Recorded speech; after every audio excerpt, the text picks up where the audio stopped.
गुरुदेव के चरणों में त्रिबार नमोस्तु नमोस्तु नमोस्तु गुरुदेव। गुरुदेव, मैं सर्वप्रथम शुरुआत करूंगी आपके बचपन की यादों से कि आपका बचपन कैसे गुजरा।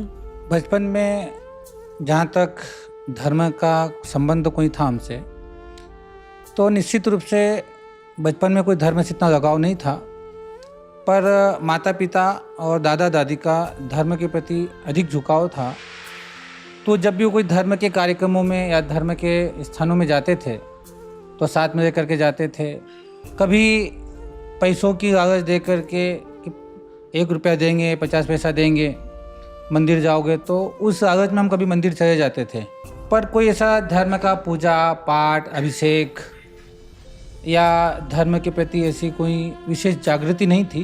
पर संस्कारों का बीजारोपण जरूर बचपन से माता पिता ने किया था, दादा दादी ने किया था। तो वही आज संस्कार हमारे जीवन में है। और मैं मानता हूँ कि मैं अपने जीवन की जो घटनाएं हैं, उन घटनाओं में विशेष करके संस्कार ही रहा है, क्योंकि मेरा धर्म का प्रति आस्था विश्वास तो हो सकता अंदर से, पर जाना, कोई साधु आ जाए तो जाना, या कोई कार्यक्रम हो धार्मिक तो जाना, ऐसा नहीं था। कोई काम आ जाए, कोई कह दे कि मंदिर में काम करना है तो चले जाना। पर धर्म के प्रति जो दादा दादी के मुंह से कहानियाँ सुनी थी, माता पिता के मुंह से कहानियाँ सुनी थी, धर्म के पाठ सुनते थे, शाम को आरती में जबरदस्ती लेकर के जाते थे, सुबह मंदिर जाने के लिए भी प्रेरित करते थे, तो वो संस्कार ही जीवन में आए। और उन संस्कारों के कारण आज धर्म के प्रति आस्थाएँ रहीं और इस मोक्ष मार्ग पर आगे बढ़ने का अवसर मिल रहा है हमें। तो निश्चित रूप से मैं ऐसा मानता हूँ कि जीवन में संस्कारों को लेकर के आज भी हमें बच्चों पर ध्यान देना चाहिए, क्योंकि संस्कार महत्वपूर्ण है। जैसे माता पिता के पैर छूना है या माता पिता के प्रति आदर का भाव होना, इसमें ज्ञान की आवश्यकता नहीं, विनय का भाव चाहिए। और जैसे विनय का भाव आता है तो हमारे शास्त्रों में कहा है कि विनय से ही ज्ञान बढ़ता है। तो मुझे ऐसा लगता है कि जो माता पिता के प्रति विनय का भाव था या दादा दादी के प्रति विनय का भाव था, वो विनय का भाव ही ने एक दिन ज्ञान का ऐसा क्षयोपम बढ़ाया, ज्ञान बढ़ाया और एक सद मार्ग दिखाने का, एक सद्बुद्धि आई कि हमें मोक्ष मार्ग पर चलना चाहिए। आज भी हम जो बच्चों को कहते हैं कि स्कूल का समय है, बच्चों के पास समय नहीं है या बच्चा जाना नहीं चाहता है, तो हम बच्चे का सपोर्ट करते हैं माता पिता कि अभी तो स्कूल है, इतना काम रहता है, तो अभी नहीं जाएगा, तो अभी तो पढ़ने का समय है। और ये तो उन माता पिताओं को बिल्कुल इस बात से दिमाग से निकाल देना चाहिए कि वो स्कूल जाने से उसका क्षयोपम नहीं बढ़ेगा। धर्म की भाषा में क्षयोपम शब्द आया है कि ज्ञान का बढ़ना।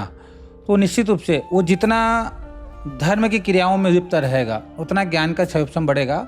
और आज जो हम देख रहे हैं कि हम जिस परिस्थिति पर पहुँचे हैं, जिस परिस्थिति पर जाने की हम कोशिश करते हैं, तो ये बिल्कुल तय है कि हमारे यहाँ पर बच्चों को हम जब पढ़ाते हैं तो उनके अंदर एक भाव होता है कि तुमको जॉब करना है, तुम्हें डॉक्टर बनना है। वो 4 साल का 5 साल का बच्चा होता है, 2 साल का बच्चा होता है, उसको हम जिसके पास जाते हैं तो हम उससे पूछते हैं क्या बनोगे।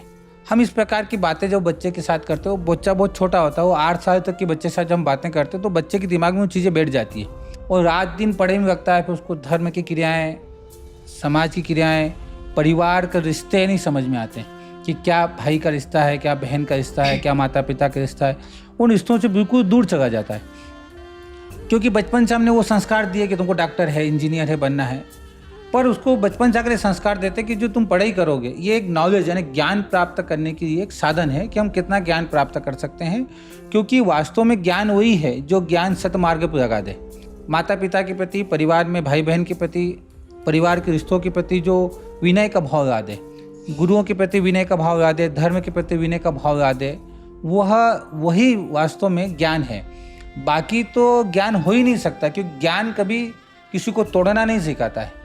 मैं ऐसा मान रहा हूँ कि मेरे माता पिता ने जो बचपन मुझे संस्कार दिए थे, चाहे मुझे पूजा करना नहीं आता था, अभिषेक करना नहीं आता, तो जो संस्कार दिए थे मंदिर जाने के, घर में जब चर्चाएं होती थी तो धर्म की चर्चाएं होती थी, शाम को दादा पाठ करते थे, मम्मी पाठ करती थी, कोई मेरी भावना का पाठ है, भक्तामर का पाठ है, ऐसे बहुत सारे पाठ बचपन में हमने सुने हैं। तो मुझे ऐसा लगता था, उनको सुन करके ऐसा लगता था कि ये हमारे जीवन का अंग है, ये हमारे जीवन का अंग है और बड़ा होकर मुझे भी ये करना है, क्योंकि ये घर में मैंने सबको देखा है। आज घर में ये परंपराएं ऐसा समाप्त हो जाती हैं। माता पिता अगर पार्टी में जाए तो साथ में लेके जाते, तो पार्टी में जाने का विरोध नहीं है शायद मेरे हिसाब से, पर मुझे ऐसा लगता है कि आपको घर में भी धर्म की क्रियाएं और संस्कार उस बच्चे को देना चाहिए, और माता पिता के संस्कारों ने ही हमको आज इस मोक्ष मार्ग पर सही राह दिखाने की कोशिश की है। तो संस्कार तो अपने जीवन में बहुत महत्वपूर्ण भूमिका निभाते हैं। तो माता पिता पूरी कोशिश करते हैं गुरुदेव कि बचपन से उनमें ऐसे संस्कार हम समाहित करें, लेकिन क्या पता क्यों जब एक थोड़ा सा बच्चा आगे बढ़ता है तो वो दूसरी दुनियादारी में इतना लिप्त हो जाता है कि वो उन सब चीज़ों से पीछे हो जाता है। तो उसके लिए क्या प्रयत्न करने चाहिए? माता पिता को सिर्फ संस्कार देने का काम करना चाहिए, और निश्चित रूप से हमारे यहाँ कई कहानियाँ ऐसी हैं और कई चीज़ें ऐसी हैं कि हम ये कोशिश करते हैं कि बच्चे को खूब पढ़ाने की कोशिश करते हैं या करने की कोशिश करते हैं, तो फिर भी बच्चा अधर्म के मार्ग पर निकलता है। पर मेरा ऐसा मानना है उन सब बातों में कि हम बच्चों को संस्कार दिए नहीं भी जाते हैं। जब जिस दिन गर्भ में आया और 8 साल तक के बच्चे को अगर हम उसको संस्कार दे पाए तो संस्कार अभिभूत अंदर होते हैं। उसको किताब लेकर के बिठाने का मतलब संस्कार नहीं है। यानी आप खाना कैसे खा रहे हो वो भी संस्कार है, आप क्या बोल रहे हो वो भी संस्कार है, आप कैसे सोते हो वो भी संस्कार है, आप क्या कपड़े पहन रहे हो वो भी संस्कार है, आप फ़ोन पे अपनी सहेली से क्या बात कर रहे हो वो भी संस्कार है। संस्कार का तात्पर्य है कि आप क्या करते हो, जीवन की दिनचर्या का नाम संस्कार है। अगर वो आपके धर्म के अनुसार हुई तो बच्चा निश्चित रूप से अगर पूर्व कर्म के कारण का गलत रास्ते पर भी निकल गया तो संस्कारों के कारण वापस आने का 100% चांसेस होता है। जैसे मैं अपने जीवन की घटना आपको बताऊं, मेरे साथ जिनके दोस्त थे या जो थे उन लोगों के साथ मेरा उठना बैठना भी था। उन लोगों को कोई धर्म से संस्कार नहीं थे, हम हर तरह की मस्ती भी करते थे, पर माता पिता के संस्कार थे क्या, सत्य तो यही मैंने घर में देखा है। अब अभी हम क्या बच्चों को जबरदस्ती के छठावा पढ़ रो, रत्नकरण पढ़ो, याद करो, वो नहीं। आप आहार दे रहे हो ना, आप पूजा कर रहे हो और वो बच्चे को दिख रहा है कि माँ ने या पापा ने फर्स्ट प्रेफरेंस उनको दिया है, तो बच्चा आहार दे नहीं दे पर उसके मन के कोने में इस बात का जगह बनाई जाती है कि यार मुझे एक बार महाराजों के दर्शन करना चाहिए, मुझे भगवान के दर्शन करना चाहिए, क्योंकि मैंने घर में वो देखा है। देखना और जीवन में उसको जो उतारते हैं, उसको जो बच्चा देखता है, उसी का नाम संस्कार है। जैसे आपने अभी बताया कि बचपन में जब बच्चा कोई चीज़ अपने दिमाग में घर कर लेता है तो उसका इम्पैक्ट पड़ता है और वो जीवन भर उसमें से उतर नहीं पाता है। ऐसा चीज़ हो जाती है तो गुरुदेव इसको कैसे हम हटाएं बच्चों के दिमाग से? मैं ऐसे एक छोटा सा उदाहरण देता हूँ पढ़ाई को लेकर के, कि दिमाग में एक बैठा हुआ था शुरू से कि अपनी दुकान है, पिताजी की दुकान है, उस दुकान पर अपन को बैठना है। उस दुकान पर बैठना है तो पढ़ाई में मन नहीं लगता था। हमने कभी पढ़ाई सिंसियर हो पे करी नहीं। स्कूल जाते थे, कितनी देर जाना, थोड़ी देर जाना, वापस आ जाना, बाज़ार में घूम लेना, दोस्तों के साथ घुमाना, पत्रकारिता के क्षेत्र में चले जाना, राजनीति के क्षेत्र में चले जाना, वो छोटी उम्र में, क्योंकि दिमाग में था कि पढ़ के करेंगे क्या, दुकान तो बैठना है, ये दिमाग में घर था। तो मैं रात भर भी पढ़ता था एग्ज़ाम के समय में या बीच में पढ़ने की कोशिश करता तो कुछ याद ही नहीं होता था। तो मुझे ऐसा लगा कि जब मैं इस मोक्ष मार्ग में आया, अब यहाँ जैसे कुछ पढ़ता हूँ तो याद भी होता है, समझ में भी आता है, उसको प्रवचन के माध्यम से लोगों तक पहुँचाने की बात भी करते हैं। तो मुझे ऐसा लगा कि मैंने अपना ध्येय बना लिया कि मुझे इसी मार्ग में रहना है, यही लोगों के ये धर्म को उपदेश देना है, संस्कार को उपदेश देना है, युवाओं को जोड़ना है, बड़ों को जोड़ना है, बुजुर्गों को धर्म से जोड़ना है। तो ये तय है कि ये मेरे बचपन का बिल्कुल उदाहरण है। कभी मेरे जीवन में हम जब एग्ज़ाम देने भी जाते थे पढ़ने के बाद, तो 17 नंबर जो पासिंग नंबर चाहिए या 100 हो तो 33 नंबर चाहिए, तो ये मुझे पक्का ध्यान है कि मैंने अपने दिमाग में बिठाया था कि मुझे दुकान बैठना है। इससे पढ़ाई से मन उठ गया था, पढ़ाई नहीं करना है, क्या करेंगे पढ़ करके, इतने तो पास हो ही जाएंगे, 10वीं 12वीं तक पढ़ जाएंगे, फिर दुकान पे ही बैठना है। तो ये मेरे जीवन की ये बिल्कुल घटना है कि ये निश्चित रूप से कि बच्चे के जीवन में जो बैठ जाता है वो उसको मान रहे और ठान रहे तो फिर उस शिद्दत के साथ उस काम की ओर आगे बढ़ता है। मैंने वह उस समय बिजनेस की है या राजनीति के क्षेत्र में या पत्रकारिता के क्षेत्र में मन बनाया तो शिद्दत के साथ किया।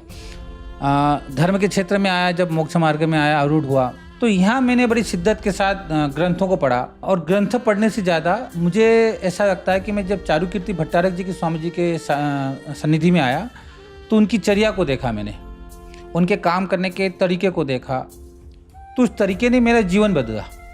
स्टार्टिंग अलग बात है कि जब मैंने मोक्ष मार्ग पे मैं आया तो आरिका वर्धितमती माता जी की प्रेरणा रही जिनकी प्रेरणा से मैं आचार्य वर्धमान सागर जी के संग में आया और उन्हीं से प्रारंभिक शिक्षाएं प्राप्त की।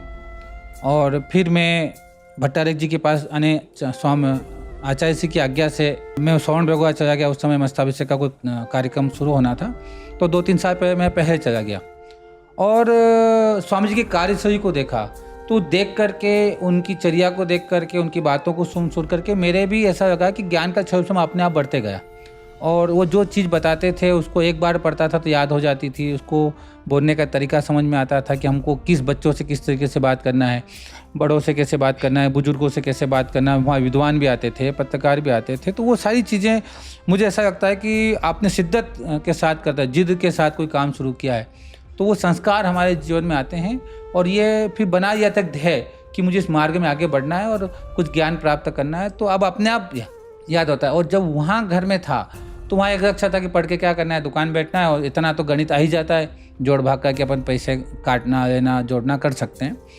तो बच्चों को इस चीज़ों को बचपन से आपको डालना पड़ेगी आदतें। आज क्या होता है कि जब कोई महाराज माता जी का कार्यक्रम होता है तो हम क्या कह देते हैं हमारे बच्चों को, छुट्टी नहीं होती तो छुट्टी नहीं होती, नहीं आज तो स्कूल है, जाना ही पड़ेगा। और इस प्रकार से हम उसको अवॉइड करते हैं। और आप दूसरी परिस्थिति में देखो ना, जब आपके यहाँ खुद की बहन की शादी हो, उसकी बुआ के यहाँ शादी हो, तो हम 4 दिन की छुट्टी लेकर जाते हैं। तो ये मुझे बताओ कि आपने बिना कुछ कहे सब कुछ बच्चे को कह दिया है कि धर्म से ज़्यादा परिवार महत्वपूर्ण है, रिश्ते महत्वपूर्ण है। उसको बिना कहे आपने समझा दिया, तो वो इससे धर्म से भी दूर जा रहा है, इससे उसको संस्कार नहीं आ रहे, उसको पैसे के संस्कार आ रहे हैं। कहने की जरूरत नहीं पड़ती सिखाने की हमको। चर्या जिसके प्रति शिद्दत हमारे भाव बन जाते हैं, उसको देख करके अपने आप आचरण में हम जीवन में उतारने की कोशिश करते हैं। तो गुरुदेव, जैसे आपने पढ़ाई करी, गृहस्थ जीवन में रहते थे, तो एकदम से ऐसा क्या हुआ जो आपने ये मोक्ष मार्ग का जीवन अपनाया? मतलब कुछ तो आपके साथ कुछ हुआ होगा जो आपने ऐसा सोचा। मैं पढ़ता भी नहीं था और पढ़ने भी नहीं देता था। एक बड़ी था कि जबरदस्ती किसी को नहीं पढ़ाना। एक दिमाग में था कि कोई भी काम जबरदस्ती नहीं करना, भाई इसको पढ़ना हो पढ़े, इसको मस्ती करना हो मस्ती करे, इसको जो करना हो करे।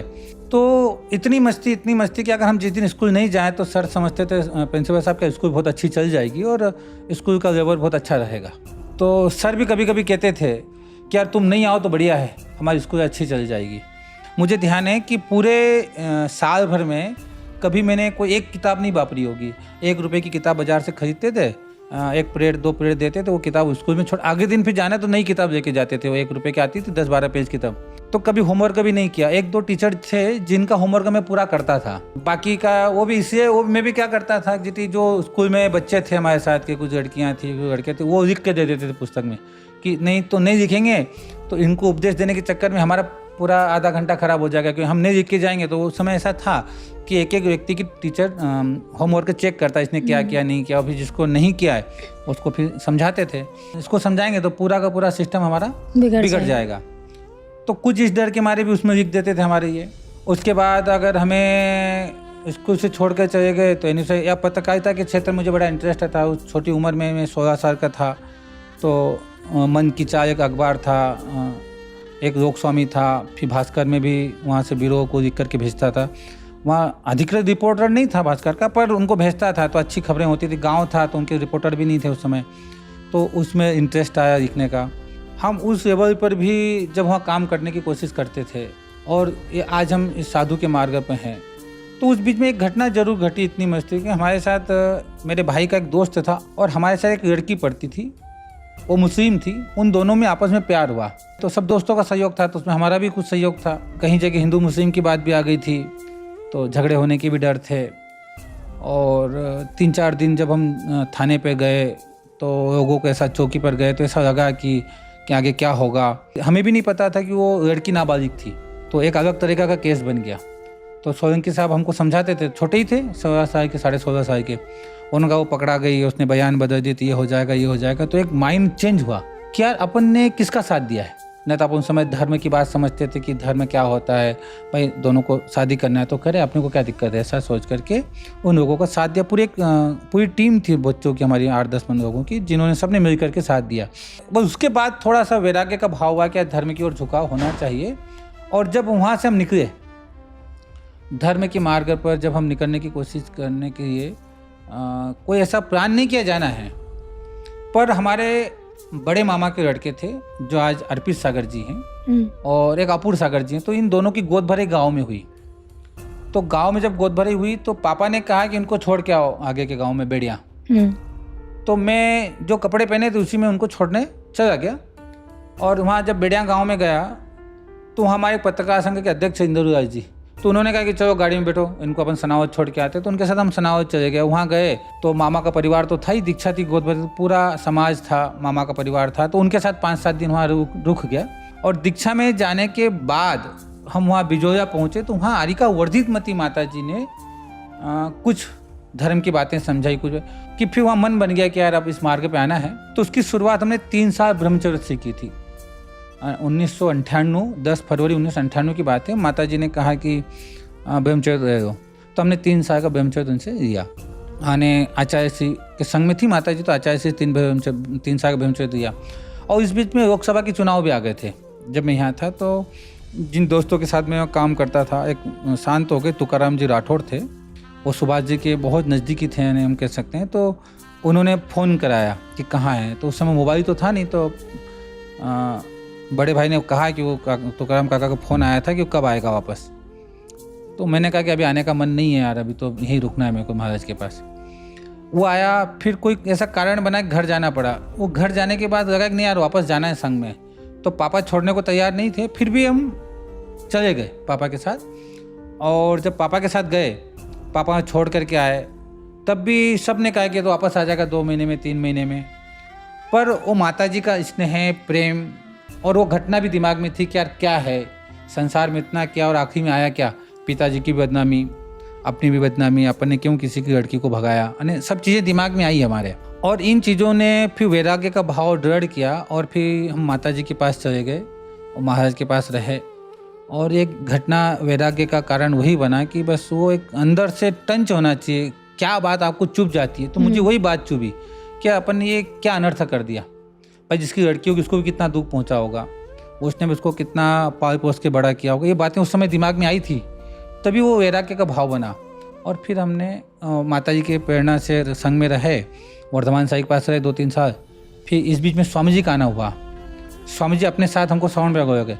फिर आगे की सारी क्रियाएं जो भी हमारे धर्म का था, पढ़ना लिखना करना, और फिर चारुकीर्ति भट्टारक स्वामी जी जिनकी समाधि हो चुकी है पुराने वाले, उनके सानिध्य में सब किया। तो वैराग्य का मूल कारण तो वही घटना रही। 2 घटनाएं। हाँ, 2 घटनाएं जीवन में रही। तो गुरुदेव, अभी आपने जैसे चारुकीर्ति भट्टारक जी के बारे में बताया कि उनका सानिध्य उसके बाद आपको मिला, तो उनसे जुड़ा कोई संस्मरण जो आप कभी नहीं भुला सकते और आपके जीवन में वो कितना मतलब महत्व रखते हैं? आज जो कुछ मेरे जीवन में है, चाहे ज्ञान हो, चाहे व्यवहार हो, चाहे काम करने की शैली हो, आज जो कुछ है वह स्वामी जी की देन है। मुझे मोक्ष मार्ग पर आने का काम भाई वर्धितमती जी ने किया, उस पर आगे बढ़ाने का काम आचार्य वर्धमान सागर जी ने किया। पर उस मोक्ष का मार्ग में डट करके कैसे रहना और कैसे चलना, वो अगर किसी ने दिया है तो वो मेरे जीवन का एक बहुत बड़ा अध्याय है चारुकीर्ति भट्टारक स्वामी जी, कि उन्होंने मेरे जीवन को बहुत ऊंचाइयों तक पहुंचाया है। आज जितना मेरे पास जो कुछ है वो सब कुछ उन्हीं का दिया हुआ है। उनके 2-3 स्मरण में आपको सुनाऊं। एक बार हमने ऐसे हिम्मत नहीं करते कभी पूछने की, एक दिन हमने हिम्मत कर ली, 1 साल भर हो गया उन्होंने कुछ पढ़ाया नहीं मुझे। तो हमने एक दिन हिम्मत करके कह दिया कि स्वामी जी आज 1 साल भर हो गया, आपने कुछ पढ़ाया ही नहीं है हमको, तो हम कैसे आगे बढ़ेंगे मोक्ष मार्ग में। तो उठे कि चलो। तो वहाँ एक भंडार बस्ती करके बहुत बड़ा मंदिर, जिसको 24 तीर्थंकर का मंदिर कहते हैं, ऐसा नाम उसका भंडार बस्ती है। तो वो पूरा राउंड लगाया और वहाँ चिड़िया उड़ रही थी ऊपर। और चिड़िया क्या कर रही थी कि मुंह में कुछ दबा दबा करके आ रही थी और अपने बच्चों की घोंसला बना रही थी। बरसात का समय था। तो समझ गए, देखो वो चिड़िया जा रही है, देखो उसके मुंह में वो घोंसले को बनाने की घास है। मैंने कहा दिख रहा है भगवान। बहुत देर तक बताते, देखो उसने घोंसला बनाया, ये बनाया, अभी बच्चों को जन्म देगी और बच्चों के साथ ये करेगी, उसने बहुत सारी चीज़ें की। मैंने कहा भगवान मेरी उत्तर नहीं मिला मुझे, तो अब आप हमें उत्तर बताएं कि मैंने जो पूछा कि मुझे क्या मिला आपके पास आने से। उन्होंने कहा कि देखो उस चिड़िया ने अपने बच्चे के लिए घर बनाया, खाने का साधन मुंह में दबा कर रहती, तो उसको खाने का साधन दिया, उसको बचाव का साधन दिया कि ठंडी से गर्मी से बचे। और वहाँ बचने के बाद उसको खाने का व्यवस्था की, सब किया। पर उस चिड़िया ने कभी भी जीवन में अपने बच्चों को उड़ना नहीं सिखाया। वो चिड़िया का बच्चा माँ को देख करके ही सीखा कैसे उड़ना है। कभी उसने ट्रेनिंग नहीं दी होगी वहाँ अंदर बैठ करके ऐसे उड़ना है। तो मैंने भी आपको रहने का साधन दिया है, खाने का साधन दिया है, आसपास का वातावरण अच्छा दिया है। अब हम कैसे पढ़ते हैं, मैं कैसे पढ़ता हूँ, मेरी सोच क्या है, मैं धर्म के लिए कैसे सोचता हूँ, आपको वही करना पड़ेगा। क्योंकि ज्ञान देने से नहीं आता, ज्ञान रहने से आता है। तो मैं 24 घंटे जब धर्म की चर्चा करता हूँ, धर्म पढ़ता हूँ, तो आपको भी वही करना पड़ेगा। उस दिन दिमाग में आ गया कि स्वामी जी देने वाले तो नहीं, अपन कितना उनसे रह सकते हैं। आपके प्रश्न का उत्तर मिल गया कि देंगे नहीं, कितना हम रह सकते हैं। और गुरु कभी देने में तो हम देखते ना कि हजारों बच्चों को गुरु पढ़ाता है, पर सबको एक जैसा ज्ञान थोड़ी होता है। जिसकी रहने की शिद्दत होती है, रहने का जुनून होता है, वो अपने आप से रह जाता है, वो तो एक जैसा ही पढ़ा रहा है। अब भगवान महावीर ने जब उपदेश दिया तो कितनों को दिया होगा, हजारों लाखों मुनि थे, लाखों अधिकाएं थी, पर सबको केवल ज्ञान उसी समय हो गया जरूरी थोड़ी है। सही। जिसका जब स्वरूप आया तो हमने समझ लिया उस दिन से कि महाराज स्वामी जी ने सारे साधन अपन को दिए, अब पढ़ना अपन को अपने मन से ही है। फिर उस दिन से एक लगन रहेगी कि पढ़ना है। एक वो घटना जीवन की, एक घटना उनसे है कि एक दिन अचानक बुलाया कि चक्रेश भैया इधर आओ, और हमको बुलाया। वहाँ एक जीडी था जो त्यागी सेवा समिति का काम देखता था। तो उनको कहा कि भैया जी को सब बर्तन दे दो खाने के, अब कल से अपने हाथ से खाना बना के खाएंगे। तो एक दिन टेंशन तो आया, हमारे बर्तन तो दे दिए, तो अब बनाना तो कभी आया नहीं। तो एक माता जी थी वहाँ पर, उनके संग में ब्रह्मचारिणी थी, उन्होंने आटा सेकना सिखा दिया, सेकना। तो आटे को सेक करके उसमें वो बूरा डाल करके खाते हैं। तो 3-4 दिन तो खाया, निकल गया। अब रोज रोज तो कैसे खाएं, कभी दूध डाल के खा लिया।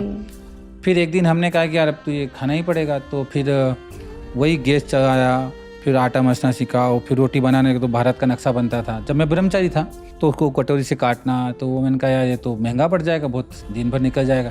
तो हमने पूड़ी बनाना शुरू कर दी कि बस बनाया और तेल में डाल दो, दाने की चटनी बना दी, कभी खोपरे की चटनी बना दी, कभी क्या बना दिया। फिर वो बनाते बनाते दाल ढोकली बनाना सीख गए। ऐसे करते करते 6 महीने निकल गए, और 6 महीने में खाना सब कुछ बनाना सीखे। अब 6 महीने के बाद स्वामी जी ने कहा कि चौके में खाना अच्छा बन रहा है क्या, वो तो भूल गए शायद, कह करके पता नहीं क्या कहना चाहते थे।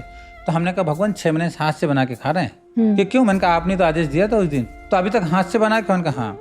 तो हमने कहा आप बता दो हमको कि हमको खाना क्यों बनवाया, जबकि यहाँ 4-4 चौके हैं। एक आपका चौका है, एक छोटे स्वामी जी का चौका है, देवनंदी चतुर्मास का उनके 5-5, 6-6 चौके थे, मठ का चौका है। तो उन्होंने कहा कि मोक्ष मार्ग है आपका, और मोक्ष मार्ग में जब आप साधु बनोगे और किसी के चौके में जाओगे, वहाँ नमक भी कम होगा, खाना भी कच्चा सेका होगा, रोटी भी कच्ची सेकी होगी, तो तुमको इस बात का एहसास होना चाहिए कि रोटी बनाने में कितनी मेहनत होती है। जब तुम अपने हाथ से तुमने कच्ची रोटी भी बनाई होगी ना, तो उसको तोड़ के खा ली होगी। तो जब चौके में जाओगे तो तुमको इस बात का एहसास होना चाहिए कि आदमी कितनी मेहनत से रोटी बनाता है। तो कम से कम उस समय तुमको गुस्सा नहीं आए, तुमको चिड़चिड़ापन नहीं आए। रोटी कच्ची आ भी के तो उसको थोड़ा सा काट करके या जैसे भी खा करके उसको खा लो। सामने वाले पे गुस्सा नहीं करना, सामने वाले पे राग द्वेष की बात मत करना। और सच कहूँ वो आज तक काम आ रही है कि खाने के प्रति बिल्कुल मोह खत्म है कि क्या बन रहा है या क्या वो बनाएगा, कि क्या खाना है, तो जो मिल जाए खा लेना है, स्वाद खत्म हो गया। तो वो 2 चीज़ उन्होंने एक जीवन की ये मुनिचर्या की एक बताई, और एक वो, और दूसरा साधुओं की सेवा करने का जो उन्होंने एक जुनून बताया हमको। 2006 का मस्ताभिषेक है, और उस समय उन्होंने एक स्पेशल कमेटी बनाई थी स्वामी जी ने। उसमें हम 6-7 व्यक्ति थे, मैं था और भी स्वामी जी के 3-4 व्यक्ति परिचित थे। तो हमारी ड्यूटी थी कि 350-400 साधु थे लगभग, उसने एग्जैक्ट संख्या याद नहीं, पर 350-400 साधु उस समय थे। तो कौन सा साधु कौन से चौके में जा रहा है, किसको अंतराय आई, किसको नहीं, पूरा एक चार्ट बना करके पूछ करके साधु को चार्ट बना स्वामी देना। रात को उनकी सेवा करना, उनको जो जरूरत हो। विहार में स्वामी जी ने हमको भेजा कि उनका विहार करा के आना है। और 4 महीने तक साधु की सेवा के अलावा कोई काम हमको स्वामी जी ने बताया नहीं। मस्तक के समय जब आया मूल, जब 10 दिन का, तब उनके साथ रह करके कैसे ऊपर मस्ताभिषेक हम करते हैं, कैसे क्रियाएं करनी चाहिए, कैसे अधिकारियों से बात करना, वो सब साथ में रखते थे। तो साधुओं की सेवा और साधु के प्रति आस्था और श्रद्धा कि कैसा भी साधु हो, पिछी कमंडल है तो हमारा नमस्कार है। अने इतने बड़ा व्यक्तित्व तो स्वामी जी का, अगर छुलक भी आ जाता था तो उसको नमस्कार करते थे, उसको लेने जाते थे, उसको मंदिर में बिठाते थे, उसके प्रवचन कराते थे। जो भी क्रियाएं थी, चाहे बड़ा साधु आ जाए चाहे छोटा साधु आ जाए, उनके विनय में कोई कमी नहीं थी। साधनों में कमी हो सकती है, अलग बात है, पर विनय में कमी नहीं थी। तो साधुओं के प्रति जो विनय का भाव उन्होंने जागृत किया इस मोक्ष मार्ग में, और वही है कि उसी के अनाज सहजता से मैं जी भी पा रहा हूँ कि सारे साधुओं से मेरा परिचय भी हुआ। कि उस समय 350-400 साधु आए थे, उनकी रोज़ जिन साधुओं का अंतराय आ जाए तो स्वामी जी कहते थे इनको जूस पिला देना, आज इनको जूस दिया ना, इनको दूध दे देना, इन महाराजों का अंतराय ना, पूरी जो लिस्ट बन करके जाती थी। जैसे हम हाजिरी भरते ना, ऐसे कि कौन सा साधु कौन सी चौकी में गया था और उनको क्या अंतराय आई और कल कौन जाएगा इनके साथ। तो ऐसे हमारे 30-40 लोग ब्रह्मचारी थे आश्रम में स्वामी जी के वहाँ पर, तो उनकी ड्यूटी बनाते थे हमारे साथ कि आज इनके साथ इनको भेजो, इनके साथ इनको भेजो। तो साधुओं के प्रति आस्था श्रद्धा का भाव उन्होंने जागृत किया, खाने के प्रति जो लालसा उन्होंने ख़त्म की, ज्ञान के प्रति लालसा जो मैंने आपको उदाहरण दिया चिड़िया उन्होंने बनाया, अने उन्होंने अभिमान भी ख़त्म कर दिया कि मैं ब्रह्मचारी हूँ। अने कोई बड़ा व्यक्ति आ जाता था जो क्षेत्र के उद्धार की बात करता था, संस्कृति की, तो उनको लेने जाना, छोड़ने जाना, ऐसा फील नहीं होने दे मैं ब्रह्मचारी तो मैं क्यों करूँ, ऐसा उन्होंने कभी फील नहीं होने दिया।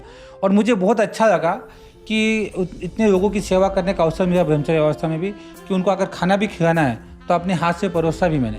हमारा क्षेत्र है, हमारे क्षेत्र पे जो अतिथि आएगा उसका स्वागत है। वो भी अगर व्यक्ति कोई धर्म आया है, धर्मात्मा आया, तो वो धर्म का प्रचार कर रहा है, प्रसार कर रहा है, धर्म में अपना धन लगाएगा, तन लगाएगा, मन लगाएगा, उसके बाद जो होगा, तो वो जब इतना कर रहा है तो उसका सम्मान हमें करना चाहिए। और वो सम्मान की शुरुआत अगर उसकी भोजन की व्यवस्था, उसकी रहने की व्यवस्था हम करते हैं तो बहुत अच्छा है। और ये क्षेत्र के लिए भी, और हमारे अंदर अहंकार का भाव ख़त्म करेगा कि मैं कौन हूँ।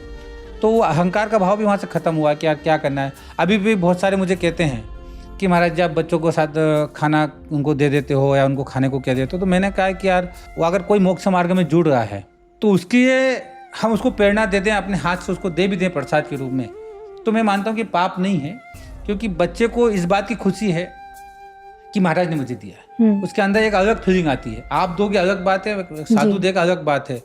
आज हम किसी बड़े नेता के पास चले भी जाएं, वो उससे हाथ मिला दे तो उसकी हम फोटो कितने दिन तक ले करके घूमते हैं कि मैं उससे मिला, चाहे उसको आपको जानता भी नहीं हो, हाथ मिलाने के बाद वो भी आपसे भूल गया और आप भी उसको कभी न मिले हो उसकी ज़िंदगी में, और ज़िंदगी भर आपकी स्मृति में रहता है।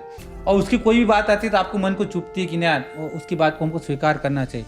तो मेरा भी ऐसा मानना है कि जो स्वामी जी ने मुझे सिखाया है कि यार सबके साथ प्रेम से रहो, अच्छे से रहो, चाहे छोटा हो चाहे बड़ा हो, उसकी योग्य अपन को बातें करना चाहिए। तो वो बहुत कुछ मैंने उनसे सीखा है और वो मेरे जीवन के एक प्रेरणा स्रोत कह सकते हैं, मेरे मार्गदर्शक कह सकते हैं।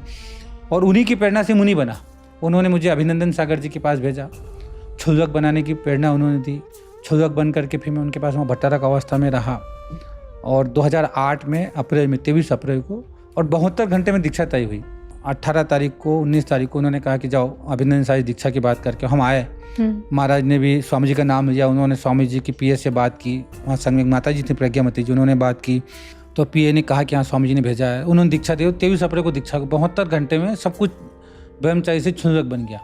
और क्षुल्लक बनने के बाद 1 साल गुरु जी के साथ रहा, फिर वापस श्रवण भगवान स्वामी जी के पास ही चला गया, वहीं रहना। वहाँ से ही धर्म प्रचार की ये गाड़ी में बैठने की छूट थी हमको उस समय। तो धर्म प्रचार की ये, क्योंकि 2 तरह की मान्यता है कि क्षुल्लक गाड़ी में बैठ भी सकता है और एक मान्यता है कि क्षुल्लक गाड़ी में नहीं बैठ सकता है। 2 तरह की अलग अलग मान्यता हैं और दोनों शास्त्रोक्त है। और उन्हीं की प्रेरणा रही। मुनि बनने में थोड़ा उनका था कि अभी नहीं, थोड़ी देर से बने, पर मेरे भाव परिणाम कहते हैं कर्म का उदय आता तो जल्दी मुनि बना। और उन्होंने ही फिर अभिनंदन सागर से बात की, फिर उन्हीं के शिष्यों से महाराज की समाधि हो गई तो उन्हीं की आज्ञा से फिर दीक्षा हुई, मुनि बना और मुनि बनकर के जीवन अपूर्त किया। तो आज जो कुछ है मेरे जीवन में ब्रह्मचर्य से यहाँ तक का, वो सब उन्हीं का देन है और वो मेरे लिए बहुत कुछ है। अच्छा, अभिनंदन सागर जी मेरी आस्था का केंद्र हैं, श्रद्धा का केंद्र हैं कि उन्होंने मेरी भावनाओं को समझा और मुझे इस मार्ग पर आगे बढ़ाया। वर्धितमती माता जी, वर्धमान सागर जी, स्वामी जी और अभिनंदन सागर जी, ये चारों ही मेरे जीवन के अभिन्न अंग हैं। और उसमें विशेष मानो तो आयिका वर्धितमती, जिसने कोमल बच्चे को संभाला और उस कोमल बच्चे को संभालने के बाद उसको आगे बढ़ाने का काम जो किया है वो स्वामी जी ने किया है। तो ऐसी कई घटनाएं हैं। एक आरिका संघ का चतुर्मास हुआ और बड़ा संघ था, तो वो स्वामी जी की बुराइयाँ करते थे कि भट्टारक नहीं होते हैं, ऐसा नहीं होता है। तो एक दिन हमने सुन लिया, हम स्वामी जी के पास गए और स्वामी जी को हमने कहा कि स्वामी जी वो माता जी निंदा करती हैं हमारी कि भट्टारक नहीं होती हैं उन्हें। तो स्वामी जी ने बहुत अच्छा जवाब दिया। ये ब्रह्मचर्य अवस्था की बात है कि देखो अपन क्षेत्र के अधिकारी हैं और क्षेत्र पे जो आएगा उनका सम्मान करना हमारा कर्तव्य है। और अब हम हंस करके करेंगे तो पुण्य कमाएंगे और मन कठोर खराब करके करेंगे तो पाप कमाएंगे। करने दोनों स्थिति में ही अपन को जी। तो फिर क्या करना है आपको बताओ। मैं इनका पुण्य कमाना है, उनको जो कहना वो उनका कर्म उनके साथ है। हमें अपना पुण्य कमाने की, हमें भरपूर उनकी सेवा करना है। और इतनी सेवा स्वामी जी ने शायद उन माता जियों की कि बहुत बड़ा संघ था, इतना सेवा में लगाया माता जी महाराज को, हम लोगों को, कि हमें 4 महीने कैसे निकल के पता ही नहीं चला।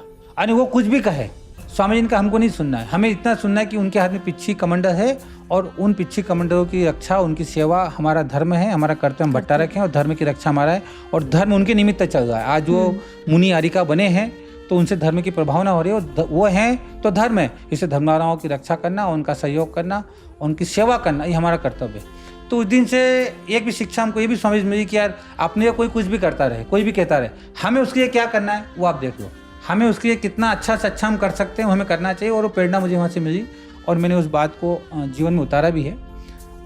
देखो 100% तो किसी के जीवन की चर्या को हम नहीं उतार सकते, पर 80% मैंने अपने जीवन में स्वामी जी की बातों को उतारने की कोशिश की है। तो इससे कई घटनाएं हैं, अगर जितना ज़्यादा बोलें उतना कम है इन पे तो स्वामी जी पे। जी गुरुदेव, श्रीफल की शुरुआत जो हुई थी और आपने हमें सौंपा, तो शुरुआत कैसे हुई थी? क्या उस समय ऐसे सरकमटेंस बैठे थे या जो भी था तो चारुकीर्ति भट्टारक जी ने आपको श्रीफल सौंपा था, तो उसके पीछे की कहानी क्या है? एक्चुअली 2006 का मस्ताभिषेक था और 2005 की बात है। तो मेरे को जैसे पत्रकारिता के जब मैं घर में था तो मैंने पत्रकारिता के क्षेत्र में बहुत बड़ा अच्छा काम किया। आज भी मेरे साथ के जो पत्रकार हैं वो अच्छे अच्छे पोस्ट पे हैं, चाहे वो स्टेट एडिटर हो, चाहे नेशनल एडिटर हो, या बहुत अच्छे रिपोर्टर हैं, आज भी हैं वो। उनके साथ मैंने घर में उनके साथ मैंने काम किया था। तो मुझे पत्रकारिता का शौक तो था घर में। तो वहाँ जब मस्ताभिषेक आया तो स्वामी जी ने कहा कि कुछ लिखो, वो जानते थे मैं अच्छा लिखता हूँ। तो मैंने कहा कैसे लिखें, अपन भेजते हैं, कोई छापेगा नहीं छापेगा। तो उन्होंने एक श्रीफल जो मैंने चढ़ाया तो वही उन्होंने हाथ में दे दिया मैंने, और वही हाथ में दे करके उन्होंने कहा कि इस नाम की पत्रिका निकालो। अच्छा। और 2005 में नवंबर में हमने पहला अंक निकाल दिया 1-1.5 महीने के अंदर। और श्रीफल तब से चला, दीक्षा तक तो कंटिन्यूस चला। दीक्षा के बाद उसमें गैप आया, गैप आते आते बहुत सारे उतार चढ़ाव उसमें आए, और उन उतार चढ़ाव में आने के बाद आज श्रीफल का आप जिस माध्यम से बात कर रही हैं वो एक श्रीफल का मंच है, और आज वो बहुत अच्छी कंडीशन में पहुंचा है। उसका यूट्यूब चैनल शुरू किया है, उसकी वेबसाइट है, समय समय पर विशेषांक निकलता है, और बहुत सारी धार्मिक गतिविधियाँ उसके माध्यम से प्रारंभ हुई हैं। और उन धार्मिक गतिविधियों को आज लोग देख भी रहे हैं। अब हमारा काम उसमें बहुत कम हो गया है क्योंकि उसका काम आप लोगों ने संभाला है, जैसे आपने अपनी जिम्मेदारी को संभाला है। अब उस काम को आप करते हैं तो अब मुझे उसमें देखने की आवश्यकता भी नहीं पड़ रही है कि क्या है, क्योंकि मैंने जिस सपने के साथ स्वामी जी ने श्रीफल दिया था, आज मुझे लगता है कि वो श्रीफल इतने सालों के बाद आज वो श्रीफल एक बहुत वट वृक्ष के रूप में बना है और समाज के कुछ काम कर रहा है। उनका एक बहुत अच्छी बात थी कि श्रीफल में कभी कोई नकारात्मक खबरें नहीं देना जिससे धर्म की प्रभावना हो। धर्म को जागृत करने के लिए तो हम दे सकते हैं, किसी को सच का एहसास कराने के तो दे सकते हैं, पर किसी की निंदा, साधुओं की निंदा, धर्म की निंदा के संबंधित कोई खबरें नहीं आना चाहिए। तो आज तक हमने पुरुषार्थ, जब तक मैं ब्रह्मचारी था, भट्टारक अवस्था में था, तब तक हमने कोशिश की कि नहीं आए, और अब उनकी जिम्मेदारी जैसे आपको दी है तो ये उम्मीद है कि ये उम्मीद हम बनाए रखते हैं कि यह श्रीफल आज अच्छे मंच पे पहुंचा है, और स्वामी जी के भावना थी इससे हम अभी तक इसको चला रहे हैं। नहीं तो बीच में भी कोई मन बंद करने का हो गया था, मुनि बन गए तो कैसे इसको चलाएंगे, क्योंकि बहुत सारी समस्याएं आती हैं। पर स्वामी जी का समाधि के पहले भी 1-2 महीने 3 महीने पहले जब मेरी कि स्वामी जी फ़ोन का उपयोग नहीं करते थे तो किसी माध्यम से बात हुई थी उनसे, तो हमने उनको कहा था कि हम इसको बंद करेंगे अब वेबसाइट और सब। तो उन्होंने कहा कि बंद नहीं करना है, क्योंकि वो बोलते कम ही थे, बस इतना ही कि बंद नहीं करना है बस। वो उसके बाद उनकी समाधि हो गई। तो जब मैंने कहा कि जिन्होंने मुझे सब कुछ दिया है, अब उनका एक सपना है श्रीफल, तो उसको चलने दिया जाए। और मेरी जीवन को मैं बताता हूँ, श्रीफल ने लेखन का और बोलने का एक बहुत अच्छा मंच मुझे दिया, और उस माध्यम से मैं अपने जीवन में बहुत सारी प्रभावना भी की है और लोगों के बीच में अपना अस्तित्व भी बनाने की कोशिश की थी ब्रह्मचर्य अवस्था में। और आज विद्वानों के बीच में अच्छा नाम है, क्योंकि जैन धर्म की शायद पहली पत्रिका थी जो रंगीन निकली थी 2006 में। हाँ, 5 का विशेषांक, 2-3 विशेषांक ब्लैक एंड व्हाइट, तो रंगीन पत्रिका पूरे स्वरूप के साथ। उस समय एक आकांक्षा पाटनी थी, 2006 में वो नई दुनिया अखबारों में काम करती थी, तो आकांक्षा ने उसको एक स्वरूप दिया, जैसे हमने उसको भाव बताया कि ऐसा करना है, उस स्वरूप दिया। और पहली पत्रिका वो हमने एक रंगीन के रूप में उसको निकाली और जैन समाज में बहुत प्रचलन में आई। उसके बाद उसको देख करके अनेक पत्रिका रंगीन हो गई, पर हमारी इससे बंद हो गई, हमारी दीक्षा हो गई, वो हमारे नाम पर थी तो नाम ट्रांसफ़र नहीं कर पाए, तो अभी वो रजिस्टर्ड नहीं है। पर बिना रजिस्टर के आज भी वो समय समय पर उसको विशेषांक निकलते हैं उसके। इस श्रीफल में आप आगे और क्या मार्गदर्शन देना चाहेंगे हमें? श्रीफल को इतना ही मार्गदर्शन है कि अब वो थोड़े से उसको और प्रोफेशनल आयु में आए कि हम लोगों की ज़िंदगी की कहानियाँ, धर्म के कुछ जो सूत्र हैं उन सूत्रों को सहज सरल रूप में लेके आने की कोशिश करें जी। जिससे लोगों का चारित्र और ज्ञान सुधरे। अभी चारित्रहीन हो रहे हैं बच्चे, है ना, यानी भाषा में भी, बोलने में भी और कपड़ों में भी।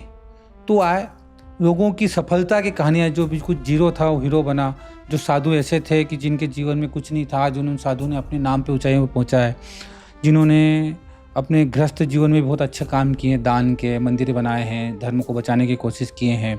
और पाठशाला के माध्यम से, कहानियों के माध्यम से, चित्रकथाओं के माध्यम से उसको श्रीफल को आगे बढ़ाने की कोशिश करना चाहिए। और इसको इतना आगे बढ़ाएं कि हर जेब में जिनवाणी हो जाए कि आदमी मोबाइल खोले, उसको श्रीफल की वेबसाइट खोले या ऐप खोले तो उसको धर्म का सब कुछ उसको मिल जाए और उसको वहाँ की आधुनिक भाषा में हम उसको देने की कोशिश करें। मूल सूत्र रख दें, सूत्र के आधार पर, और आगम के अनुरूप ही करें, आगम के खिलाफ हम कोई बात नहीं करें। तो उसको थोड़ा सा मोटिफाइड करके हम उसको अब इस रूप में लाना चाहिए कि वो एक ज्ञान का, एक शास्त्र का काम करें जीवन में। सभी लोगों की तरफ से मैं आपसे ये बोलना चाहूँगी कि दुनिया में जो ये अभी सब कुछ चल रहा है, सब मतलब चरित्र विहीन हो रहे हैं, या जो भी अभी जो ड्रग्स वगैरह का भी, और ये सब चीज़ें जो इतना चल रहा है, तो इसको हम किस हद तक और कैसे लोगों को ऐसे जागरूक कर सकते हैं और ये सब चीज़ कैसे सुधार सकते हैं धर्म के इससे अगर हम देखें तो? बच्चों पे जो बर्डन जा रहा है ना पढ़ाई का, और वजन डालने का पढ़ाई के बाद जो उनको प्रेशर किया जाता है, वो प्रेशर ही शायद उसको व्यसनों की ओर ले जा रहा है जी। क्योंकि ड्रग्स की आदत, शराब की आदत जब कब लगती है? जब आदमी बहुत टेंशन में होता है, जब अपने काम में बिजी रहे तो उसको नहीं होता है, और जब साधु के पास उठेगा बैठेगा तो ड्रग्स से दूर तो रहेगा।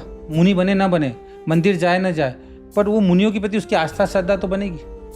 आज हम अभी जैसे एक उदाहरण दूँ, अभी हम सनावत से निकले तो हमने एक संस्कार यात्रा निकाली 4 दिन की इंदौर तक। तो उसमें अधिकांश बच्चे ही थे, कम से कम 40 बच्चे थे, और सब कोई 14 साल से लगाकर 25-26 साल तक के भी बच्चे हैं, हाँ 25 साल तक बच्चे हैं, उसके बाद 40-45 उनके माँ बाप सब मिल करके 60-70 लोग थे। तो हमने उस संस्कार यात्रा का उद्देश्य यही था कि यार उसको बच्चों को पढ़ाना नहीं है, उसको मुनि की चर्या दिखाना है कि यार मुनि 15-15 किलोमीटर चलता है, पानी में भी चल रहा है, बरसात में भी चल रहा है, उसको जहाँ जगह मिली वो सो गया है, अंतराय आने के बाद भी वो बिना आहार के भी 15-15 किलोमीटर फिर चला जाएगा। तो बच्चों के संस्कार तो आएगा ना कि यार हम जिस धर्म में रह रहे हैं या जिस संस्कृति में रह रहे हैं वहाँ इतना त्याग तपस्या, तो शराब और ये क्या है, ये ड्रग्स से क्या ड्रग्स ने आज तक किसी की ज़िंदगी को सुधारा है क्या? हम उन बच्चों को कहानियाँ पढ़ाएं, प्राचीन कहानियों से उनको परिचय कराएं कि कैसे, जैसे हम बात करें कौरवों की बात करें, पांडव कौरवों ने वो जुए में लगे, क्या मिला अंतिम में? उनको सब कुछ नाश हो गया। रावण की बात करें, वो भी व्यसन में आया, तो स्त्री के व्यसन में आया। तो कहानियाँ बच्चों को समझाना पड़ेगी ना कि हम उसको किस दृष्टि से, कि रावण की क्या स्थिति, उसके पास लंका थी, सोने की लंका थी, और कहते हैं कि उसमें इतनी ताकत और सामर्थ्य थी कि उस समय उसको उस धरती पर हराने वाला कोई नहीं था। पद्म पुराण में आया कि जितनी साधना उसने मुनि बनकर करता तो उसी बहुत से मोक्ष से चला जाता, इतना धर्मात्मा था। पर सीता के प्रति जैसे ही मोह आया तो उसका पतन होना शुरू हो गया, वो भी वैसा नहीं है एक तरह से जी। तो ये कहानियाँ बच्चों को कौन समझाएगा? आज वो माँ बाप बच्चों को बताना ही नहीं चाह रहे, वो टाइम ही नहीं है, तो माँ को टाइम नहीं है, बच्चों को टाइम नहीं है, तो उस समय उनको कहते बहुत थक गया होगा, स्कूल से आया होगा, तो उसको स्कूल में तो ज्ञान मिला। और आजकल तो अब तो सोशल मीडिया हो गया, पहले सोशल मीडिया भी नहीं थी, तो अखबारों के माध्यम से बहुत सारी बातें आती थी कि ये इन्होंने इतनी ऊंचाइयों तक प्राप्त किया, ऐसा किया, और बच्चा ये तो शराब भी पीता है, ये तो ड्रग्स भी पीता है, तो भी इतनी ऊंचाई तक पहुंच गया, तो बच्चे के दिमाग में वो बात बैठ जाए। तो हमको नेगेटिव भी तो दिखाएं कि वो उस स्थिति में क्या अंतर है। हम उसको तुलनात्मक अध्ययन ही नहीं कराना चाह रहे कि धर्म में ऐसी कहानियाँ खूब है, जिन्होंने पतन की ओर गए, जो व्यसन की ओर गए, सब पतन की ओर गए। तो इन कहानियों से परिचय कराना चाहिए, और घर घर में, हर जेब में कम से कम एक जिनवाणी का साधन बच्चों को, कुछ 50-100 कहानियाँ ऐसी होनी चाहिए कि जो एक, अब तो सोशल मीडिया के साधन, उनके माध्यम से लोगों तक चीज़ें पहुँचे। माँ बाप को ध्यान देना पड़ेगा हम किन के साथ रहते हैं। माँ बाप उसको स्कूल जाए, उसको माँ बाप होटल जाने से मना ना करे, पर उसको ये तो समझा किसके साथ जाना है किसके साथ नहीं जाना है, क्योंकि होटल जाने से आप रोक नहीं सकते उस ज़माने में। होटल में जाके हमें करना क्या नहीं है, किसके साथ जाना है किसके साथ नहीं जाना है, किसका उठना है किसके साथ बैठना है, ये ज्ञान हमको देना पड़ेगा ना। और ज्ञान हम दे ही नहीं पा रहे हैं, क्योंकि हम खुद ही माँ बाप भी आज इतना शास्त्र का ज्ञान, इतनी कहानियाँ जानते ही नहीं है ना। जैन धर्म कहता है और सारे धर्म कहते हैं जिनके कर्म खोटे हैं उनको तो भगवान भी नहीं सुधार सकता है। तो इसका मतलब क्या हो गया कि हम अपना माँ बाप अपना कर्तव्य बंद कर दे क्या? वो अपना कर्तव्य करे, अब बच्चे का कर्म ही खोटा है तो फिर कहीं भी जाए। अभी क्या होता है, माँ कितना भी समझाते बच्चा समझता नहीं, क्या करे समझा कर, आप अपना कर्तव्य पूरा करो। अगर उसका कर्म अच्छा होगा तो ठीक है, तो वो सही लाइन पे लग आ जाएगा। उसका कर्म खोटा होगा तो ठीक है, पर हमें इस बात का गर्व रहेगा कि हमने अपने बच्चों को अच्छी शिक्षा देने की कोशिश की है। अब बच्चा नहीं माना तो ठीक है, उसका हो जाने। तो हम कर्म सिद्धांत भी हमारे जैन धर्म में, हम कर्म सिद्धांतों को भी दिमाग में रखना चाहिए हमारे जी। तो हम ये नहीं कह सकते हैं कि हम बच्चों को, हमारे माता पिता ने हमको समझाया, हम चाहे उनकी मानते थे तो नहीं मानते। यानी कभी कभी घर में मैं जब था तो पिताजी मुझे मिलने को 5-5 दिन हो जाते थे। मैं रात को 11 बजे 12 बजे घर आता था, पापा सो जाते थे। पापा सुबह 7 बजे दुकान चले जाते, मैं 10 बजे उठता था, सो के 9 बजे उठता था, तो मिलना ही नहीं होता था कभी हमारा। पर वो जो घर के जबरदस्ती संस्कार थे ना, वो काम आते हैं कि ये शराब नहीं पीना है, शराब पीना, ऐसी कहानियाँ हमको खूब सुनाई दादा ने, छोटी छोटी कहानियाँ। उन कहानियों ने हमारे दिमाग में रखा था यार व्यसन नहीं चाहिए, मस्ती करो, मस्ती करने में क्या है, पर व्यसन नहीं चाहिए, ये नहीं चाहिए, वो नहीं चाहिए। तो निश्चित रूप से वो जीवन में अवतरित होते हैं और ये जीवन का एक बहुत बड़ा विषय है। मेरे तो सौभाग्य है कि अगर मेरे पुराने जीवन को देखें, अभी को देखें, तो बहुत रात दिन का अंतर है। इससे भी अंतर है कि वो एक अलग था जहाँ मैंने सबको परेशान भी किया होगा, पत्रकारिता के क्षेत्र के माध्यम से सबको परेशान हुआ है, राजनीति के माध्यम से भी परेशान हुए होंगे। और ये क्षेत्र बहुत अंतर। जब अभी मैं गांव गया तो जो वहाँ गए तो लोगों ने बताया कि तुम्हारे बारे में कितनी बातें लोगों ने कही। तो निश्चित रूप से मैंने, लोगों ने माइक में भी बोला कुछ लोगों ने वहाँ पर, तो मुझे भी लगा कि नहीं, सच्चाई यही है और उसको सबक लेना चाहिए कि आदमी के संस्कार, परिवार के संस्कार कितने मजबूत होते हैं कि आदमी कितना भी मस्ती कर जाए, कितना भी बदमाशी हो जाए, पर परिवार के जन्म के संस्कार निश्चित से काम आते हैं। इस भाव के संस्कार भी हो सकते हैं, पहले भाव के भी संस्कार हो सकते हैं, और माता पिता की मेहनत थी कि हम यहाँ तक पहुँच पाए। निश्चित रूप से जी, संस्कार का ही सबसे बड़ा महत्व होता है जीवन में। निश्चित रूप से संस्कार के बिना कुछ बेकार है सब। जी, आज हमने अंतर्मुखी मुनि श्री पूज्य सागर जी महाराज के पॉडकास्ट में महाराज जी के जीवन के महत्वपूर्ण पहलुओं को जाना और उन्होंने कैसे अपने जीवन की शुरुआत करी और आज किस तरह से वो मोक्ष मार्ग की ओर अग्रसर हुए, ये सब हमने जाना। आगे भी हम आपको अलग अलग व्यक्तियों के बारे में ऐसी ही जानकारियाँ देते रहेंगे, तो आप हमारे साथ बने रहिएगा। तब तक के लिए जय जिनेंद्र, धन्यवाद।